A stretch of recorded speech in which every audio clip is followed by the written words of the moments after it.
নমস্কাৰ বসন্ত Sharma astrology YouTube চেনেললৈ আপোনালোকক স্বাগতম জনালো। আজি মই আপোনালোকক নৱগ্ৰহৰ প্ৰণাম মন্ত্ৰ আৰু সবিশেষ জনাবলৈ বিচাৰিছো।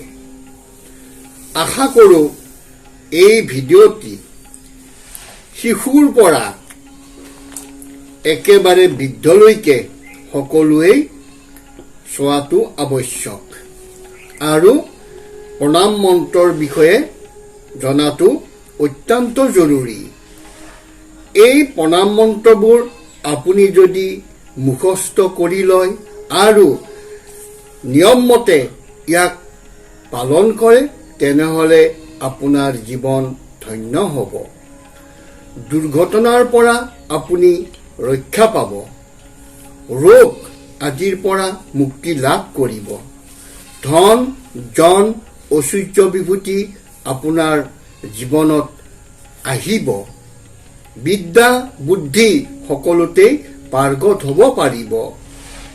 আপোনাক যিসকল শত্ৰুই হিংসা কৰি আছে তেওঁলোক আপোনাৰ বন্ধুৰূপে আগবাঢ়ি আহিব। সেয়েহে প্ৰতিজন লোকে এই নৱগ্ৰহৰ প্ৰণাম মন্ত্ৰসমূহ জনাটো নিতান্তই আৱশ্যক বুলি ভাবোঁ। আশা কৰোঁ ভিডিঅ'টি আৰম্ভণিৰ পৰা শেষলৈকে চাব আৰু মুখস্থ কৰি ল'ব। প্ৰথমতে মোৰ ভিডিঅ' শুনিব আৰু কাগজত লিখিব, লিখি পেলাই মুখস্থ কৰিব। এনেধৰণে আপুনি আগবাঢ়ি যাব, আপোনাৰ জীৱন নিশ্চয় ধন্য হ'ব। আহকচোন মই আপোনালোকক ৰবি গ্ৰহৰ বিষয়ে কওঁ। ৰবি গ্ৰহই মানুহক ধন জন ঐশ্বৰ্য বিভূতি সন্মান ৰাজসুখ ৰাজপদমৰ্যাদা আৰু সম্পত্তিশালী বিদ্যা বুদ্ধিৰে ভৰপূৰ কৰি তোলে। এই ৰবি গ্ৰহৰ বেয়া গুণখিনি কি হয়? মূৰৰ বিষ, চৰ্মৰোগ, গাৰ বিষ, দুৰ্বল, স্বাস্থ্য লগতে এওঁৰ সকলো সময়তেই বেয়া মনোভাৱ, কুচিন্তা আদিয়ে দেখা দিয়ে। গতিকে আমাৰ ৰবি মহাগ্ৰহই যি ভালখিনি কৰিলে ভালেই, কিন্তু বেয়াখিনি দূৰ কৰিবৰ কাৰণে আপোনাক মই আজি বিধান দিম, আপুনি জানকচোন। ৰবি গ্ৰহৰ সদায় ৰাতিপুৱা আপুনি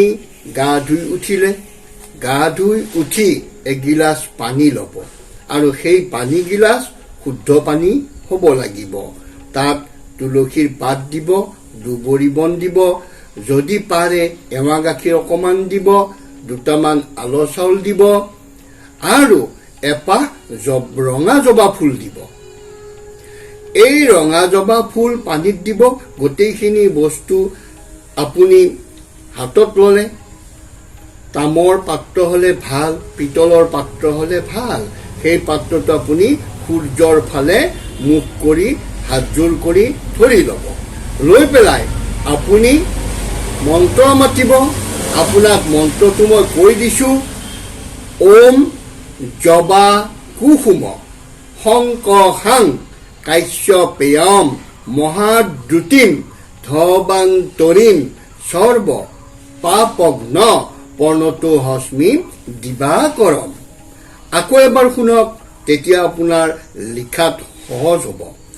ওম জবা কুসুম শংকহাং কাশ্যপেয়ম মহাদ্ৰুতিম ধবান্তৰিম সৰ্ব পাপগ্ন প্ৰণতো হস্মি দিবাকৰম।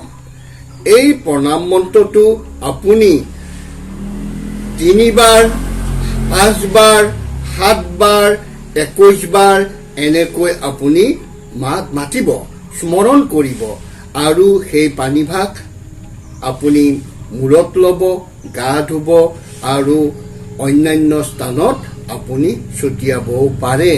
আপুনি জানিব এনেধৰণে আপুনি কৰিলে 24 ঘণ্টা আপুনি কোনো ধৰণৰ বিপদৰ সন্মুখীন হ'ব লগা নহয়। বিশ্বাসে মিলয় হৰি তৰ্কে বহু দূৰ। গতিকে আজি মই আপোনালোকক যিখিনি শিকালো, যিখিনি অৱগত কৰিলো, সেইখিনি বিশ্বাসৰে ল'ব আৰু গ্ৰহণ কৰিব।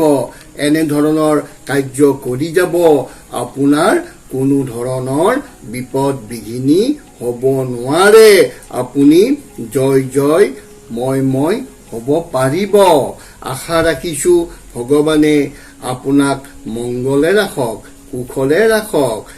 মোৰ ভিডিঅ'টি যদি ভাল পালে তেনেহ'লে লাইক কৰিব, কমেণ্ট কৰিব, শ্বেয়াৰ কৰিব আৰু মোৰ ভিডিঅ'টো পোনপটীয়াকৈ পাই থাকিবৰ কাৰণে ছাবস্ক্ৰাইব নকৰাকৈ নেথাকিব।